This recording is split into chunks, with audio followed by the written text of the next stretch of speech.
Hello guys, this is Shankar Pratap Singh and you are watching SPS astrology. दोस्तों, आज मैं आपको बताने वाला हूं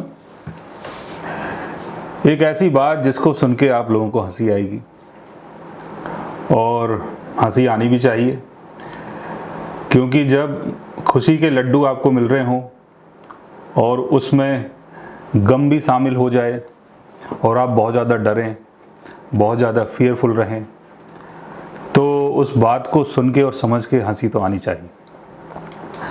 तो आज मैं आपको बताऊंगा 7th हाउस के बारे में और मैरिज के बारे में। बहुत से ऐसे लोग हैं जिनको शादी के नाम से बड़ा डर लगता है, और शादी हो जाती है तो उनको लगता है कि भाई अब तो जीवन बस कैसे जीवन की जो नैया है वो पार लगेगी।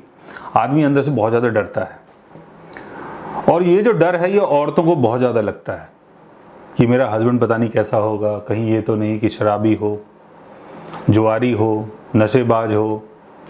तो औरतों के अंदर ये जो फियर है बहुत ज़्यादा होता है। तो ये डर एक्चुअल में होता क्यों है? शादी से पहले, शादी के बाद आप इतने ज़्यादा फियरफुल क्यों हो जाते हैं? और इस डर से निकलने में आपको बहुत ज़्यादा टाइम लगता है।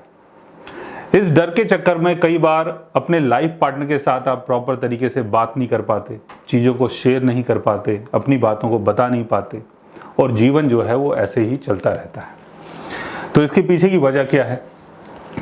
इसके पीछे की वजह है शनि।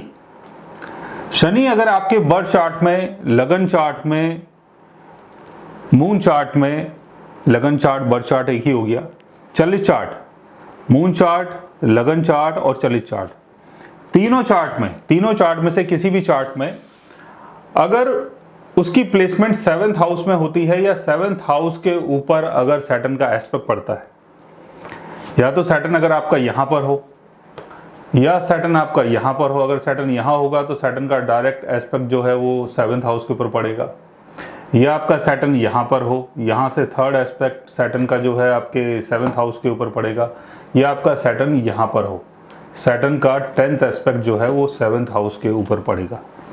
अगर ऐसा योग आपके बर्थ चार्ट में बना हुआ है तो आप इसी कैटेगरी में आते हैं जो मैं आज आपको बता रहा हूं। दूसरी जो वजह है वो ये है कि 7th हाउस का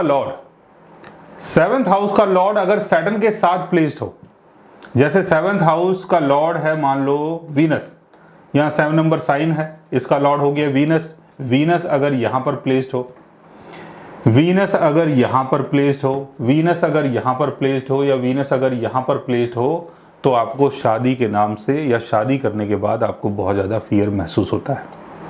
और इसके साथ कुछ एक दो और भी इसमें योग बनते हैं जिसमें आप प्रॉपर तरीके से समझ नहीं पाते हैं कि जो मेरी शादी है ये चलेगी नहीं चलेगी, कैसे चलेगी, कैसे मैं इसको चलाऊं। तो उसमें जो योग बनता है वो ये है कि अगर यहाँ पर केतु की प्लेसमेंट भी हो जाती है, केतु भी अगर सैटर्न के साथ, वीनस के साथ केतु हो, यहाँ पर अगर केतु हो, यहाँ पर अगर केतु हो, यहाँ पर अगर केतु हो, या सैटर्न और केतु का एस्पेक्ट अगर 7th हाउस में पड़ता है, 7th हाउस के लॉर्ड के ऊपर पड़ता है, या 7th हाउस का लॉर्ड अगर सैटर्न और केतु के साथ प्लेस्ड हो, तब भी इंसान बहुत ज़्यादा कंफ्यूज रहता है। और इस कंफ्यूजन की वजह है आपका पास्ट लाइफ एक्सपीरियंस, यानी पिछले जन्म में आपने कुछ ऐसी चीज़ें एक्सपीरियंस की थी जिसके चक्कर में आप अंदर से बहुत ज़्यादा फियरफुल रहते हैं।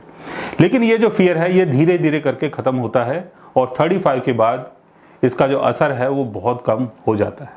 तो अगर आपके बर्थ चार्ट में भी कोई ऐसा योग बनता है और अगर आप ऐसी किसी चीज़ को फेस कर रहे हैं तो उसके लिए आप हमारे चैनल को सब्सक्राइब कर सकते हैं। और अगर आप हमसे बात करना चाहें, कंसल्ट करना चाहें, पर्सनली हमसे मिलना चाहें, तो आप हमारी वेबसाइट के थ्रू, हमारे ऐप के थ्रू हमसे मिल भी सकते हैं, बात भी कर सकते हैं, और गाइज आप कंसल्टेंसी बुक भी कर सकते हैं। So guys, take care, love you all and good bye.